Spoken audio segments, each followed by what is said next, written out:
துதி முழக்கம் செய்திடுங்கள், தூய பாலனை வாழ்த்திடுங்கள். துதி முழக்கம் செய்திடுங்கள், தூய பாலனை வாழ்த்திடுங்கள். அல்லேலூயா அல்லேலூயா அல்லேலூயா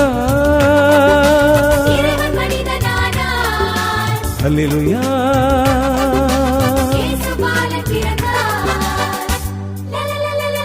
ஓஹோ துதித்து துதித்து பாடுங்கள், தேவபாலனை போற்றுங்கள்.